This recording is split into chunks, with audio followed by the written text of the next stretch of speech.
अपना statement of financial position को statement of financial position के हवाले से पढ़ेंगे। ठीक है, जैसे मैंने आपको बताया था कि जो अकाउंटिंग इक्वेशन है assets minus liabilities equals to capital, वो हमारा क्या कहते हैं स्टेटमेंट ऑफ फाइनेंशियल पोजीशन भी क्या कहते हैं कहलाता है। ठीक है, अच्छा देखिए अब इस सवाल को हम स्टार्ट करना शुरू करते हैं। तो सबसे पहले हम ये देखें इस सवाल में हम क्या कह रहे हैं। अच्छा, स्टेटमेंट ऑफ फाइनेंशियल पोजीशन बनाने का जो तरीका है, सबसे पहले हम ये कहते हैं कंपनी का नाम होगा, जो भी होगा वो हम लिखेंगे। फिर statement of financial position has of, ठीक है, वो हम लिखेंगे बेसिकली। एज ऑफ क्या था कि डेट होगी, उस डेट के हिसाब से हम इसको लेके चल रहे होंगे। ठीक है जी। अच्छा, अब इसको तरीका ये था। अच्छा देखिए, मुझे जो है ना ये बेसिकली क्या करना है, इसको हम इसको स्टार्ट करते हैं यहाँ से, और यहाँ पे हम लिख देते हैं मिस्टर ब्लैक की कंपनी है हमारे पास ये। ठीक है, कंपनी का जो भी नाम होगा वो यहाँ पे आ जाएगा, डी डॉट ब्लैक एंड वो लिखा हमने। फाइनेंशियल पोजीशन हम लिखते हैं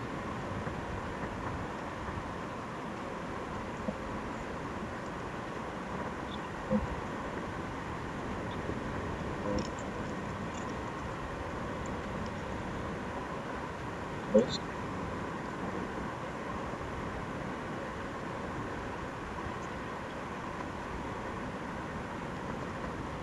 ठीक है जी। अच्छा, आपको अपने जो डेफिनेट में कंप्यूटर में जाना, तो आपके साथ अपने पास इस तरीके से लिखना पड़ेगा। ठीक है जी। अच्छा, यहाँ पे हम जो है बता देते हैं कौन सी पहले पोजीशन है। ये हमारे पास डॉलर है, कौन सा हमारे पास है, यहाँ पर सिंपल जो है वो मेंशन कर देते हैं।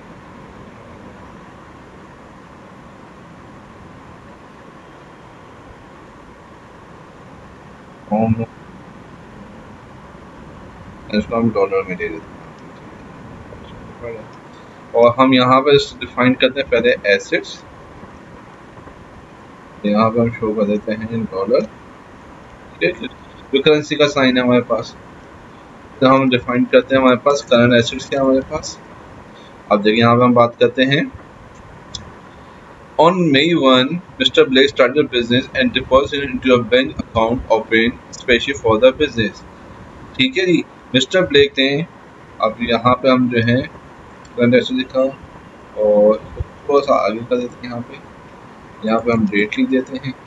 अब जो 1 मई को उन्होंने क्या किया, एक बिजनेस ओपन किया। ठीक है, कैश एट बैंक कहलाएगा।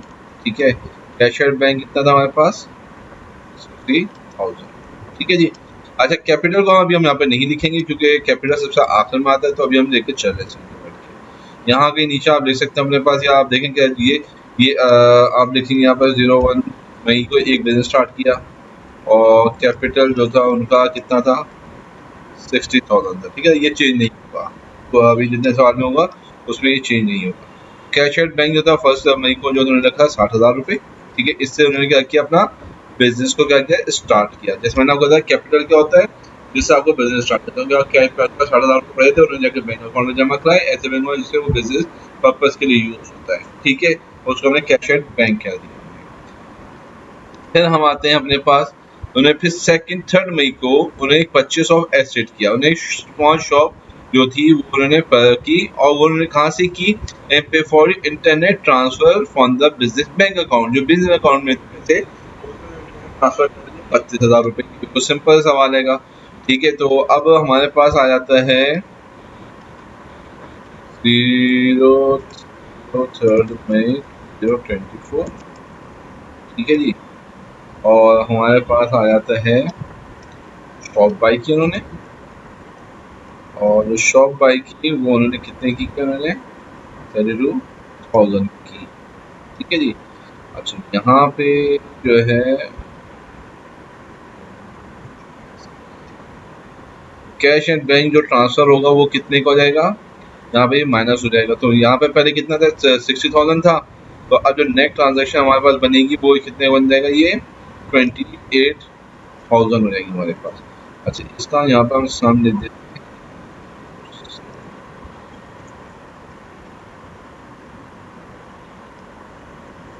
टोटल एसेट कितना है, 60,000। अच्छा, हमेशा देखें हो क्या रहा है, अच्छा, सवाल को जब हम पढ़ेंगे उसको काम ये करता हूँ, सवाल को पहले पूरा पढ़ लेते हैं, ठीक है जी, ताकि हमें एक चीज़ क्लियर हो जाए। तो ये कैश डिपॉजिट था बेसिकली, यहाँ से कैश स्टार्ट किया कैपिटल के ऊपर, और कैश जो एट बैंक जो था उन्होंने 60,000 दिया। फिर उन्होंने एसेट बाय किया, उस कैश एट बैंक से वो कितने का किया, 32,000 का किया उन्होंने बेसिकली बैठ के, ठीक है। और तो कैश एट बैंक पहले 60,000 था, अब उसमें वो क्या हो जाएगा, कम हो जाएगा, तो कितना जाएगा, 28,000 रह जाएगा हमारे पास। फिर हमारे पास इसमें अब यहाँ तक बात हमें क्लियर हो जाती है, ठीक है, यहाँ तक हमें बात क्लियर हो गई। ये 28,000 60,000 हुआ, तो 60,000 का टोटल एसेट्स मेरे पास कितने हो गए,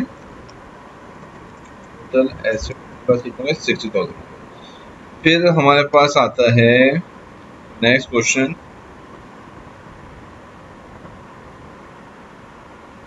the purchase of an asset and incurring a liability. अब 6 मई को उन्होंने एक परचेज एसेट का इन्वेंटरी गुड्स बाय किया उन्होंने 7,000 के form D Smith on time. On time का मतलब जब भी यूज होगा, जब भी ऑन टाइम पड़ाएगा, तो आप हमेशा का परचेज के अंदर तो उसको आप लायबिलिटी के अंदर डाल देंगे, और अकाउंट पेबल का जो सेक्शन होगा उसके अंदर सिंपली आप उसको क्या लिख देंगे, लिख देंगे इसके अंदर पे, ठीक है। अब हम यहाँ पे हम जाते हैं, तो हमारे पास क्या हो जाएगा, अब ये चीज यहाँ पे उन्होंने 06 मई 2024 को क्या की, इन्वेंट्री बाय की, और कितने की बाय की, 7,000 की बाय की यहाँ पे, ठीक है जी। अच्छा, अब यहाँ पे हम क्या करें, एक ट्विस्ट है थोड़ा सा, यहाँ पे लेस लिखेंगे, और यहाँ पे हम लिखेंगे लिखेंगे, और अकाउंट्स पेएबल एक सेक्शन ऐड हो जाएगा। अकाउंट्स पेएबल हमारे पास क्या रहेगा, -7,000 कराएगा। अच्छा, हमें इस बार हमेशा टोटल एसेट्स हमारे पास जो बनेंगे वो हमेशा 60,000 और कैपिटल, ये दोनों चीजें क्या होनी चाहिए, सेम होनी चाहिए, ये बराबर होनी चाहिए। अगर इसमें अगर आगे पीछे होगा ये चीज, अगर इसे बराबर नहीं, तो इसका मतलब हम यहाँ पे कुछ क्या कर रहे हैं, गड़बड़ कर रहे हैं, यहाँ पे कोई ना कोई हम क्या कर रहे हैं, गलतियां कर रहे हैं बैठ के। अब फिर नेक्स्ट सवाल आता है हमारे पास, sale of asset on time, ठीक है। अब on 10 May goods that cost 600 were sold, ठीक है, 600 की सोल्ड की on time to J Brown for the same amount. On time means Brown will pay for later them. अच्छा, जैसे मैंने आपको बताया अकाउंट में ऑन टाइम आता है, उसके अंदर भी ऑन टाइम का कॉन्सेप्ट आ जाता है, और वो जो लायबिलिटी कहलाता है, और एसेट्स के अंदर जब हम सेल आउट करेंगे तो वो अकाउंट रिसीवेबल कहलाएगा। और यहाँ पे जो है बेसिकली जो कस्टमर होगा वो डेप्टर कहलाएगा, वहाँ पे सेलर जो होगा वो क्रेडिटर कहलाएगा, ये लिख लीजिएगा। और कोई सवाल आपसे पूछा जा सकता है डेप्टर और क्रेडिटर्स कभी की वर्ड को क्या करते हैं वो लोग यूज करते हैं। तो 10 मई को उन्होंने कॉस्ट सोल्ड की, तो अब ये ऑन टाइम पे किया, तो इसका मतलब क्या है, अकाउंट रिसीवेबल की एक आपकी क्या होगी, एक लेग और क्रिएट हो जाएगी। और क्या आपने सोल्ड आउट किया है, आपने मेरे गुड्स को सोल्ड किया, तो अब गुड्स क्या होंगे आपके पास, क्या हो जाएंगे, कम हो जाएंगे आपके पास। तो आप यहाँ पे जाएंगे दोबारा वापस एक्सेल शीट के अंदर, अब आप यहाँ पे जो गुड्स आपने 7,000 था, तो 7,000 माइनस 600 करेंगे तो 6,400 हो जाएगा इन्वेंट्री आपके पास, ठीक है। और 10 मई को 24 को आके बात आ जाएगी, क्या जाएगी, अकाउंट्स रिसीवेबल का रिसीवेबल का एक लेग और क्रिएट हो जाएगा अपने पास, ठीक है जी। अकाउंट रिसीवेबल का एक और लेग क्रिएट हो जाएगा, और वो हो जाएगा 600 का, ठीक है जी, क्योंकि ये आपको टाइम ऑन टाइम पे करना है बेसिकली बैठ के, ये रिसीव होगा। अकाउंट रिसीवेबल क्या है, पैसे बाद में रिसीव, अकाउंट रिसीवेबल क्या होगा, पैसे बाद में आप देंगे, ठीक है जी। प्रैक्टिस करेंगे तो इंशाल्लाह हम इसको समझ लेंगे, मजे इसको हमारे प्रैक्टिस करेंगे। Sale of any for immediate payment, फिर हमने 13 मई को हमने फॉरन पे इमीडिएट पेमेंट मिली, मतलब कि मुझे फॉरन पैसे मिले, जितना मैंने सेल आउट किया तो मुझे मेरे इसका पैसे फॉरन अकाउंट में आ गए। इसको सॉल्व करते हैं। On 13 May 400 were sold to Mr. D. Daly for the same amount.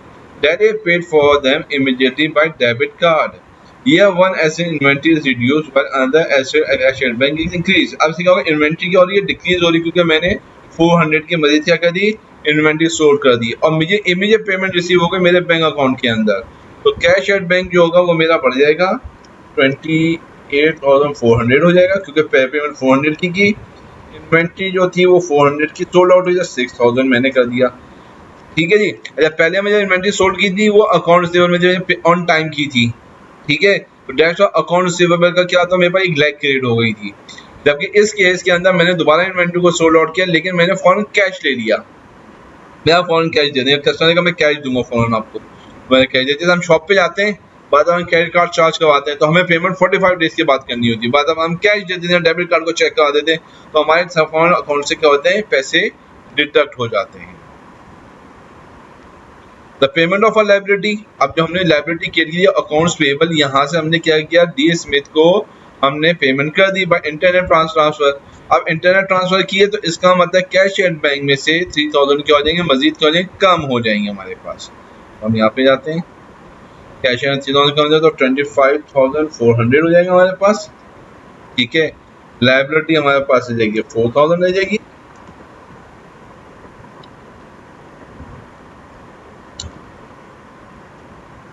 हो जाएगी। ठीक है जी, सही है जी, क्योंकि 3000 प्लस करेंगे यहाँ पे तो ये 4000 माइनस 4000 रह जाएगी हमारे पास। ठीक है जी, फिर अभी देखिए इस दौरान पूरा जो है ये टोटल एसेट्स और कैपिटल जो है हमारे पास बिल्कुल परफेक्ट चल रहा है।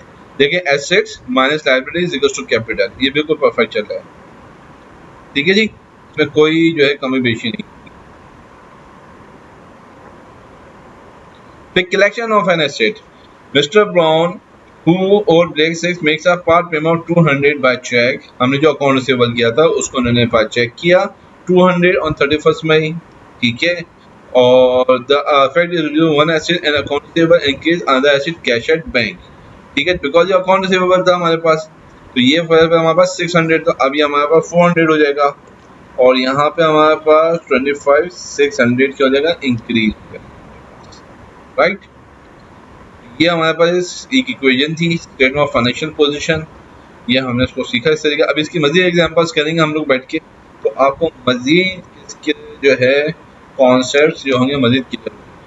डोंट वरी, अगर किसी को नहीं समझ में आए तो नो इशू, आहिस्ता आहिस्ता करके चीज़ें समझ में आ जाएंगी। ठीक है, बड़े मज़ेदार चीज़ अकाउंट है, अगर आपको इंटरेस्ट है तो you get good numbers, you get interest, you get understanding easily. Okay, thank you.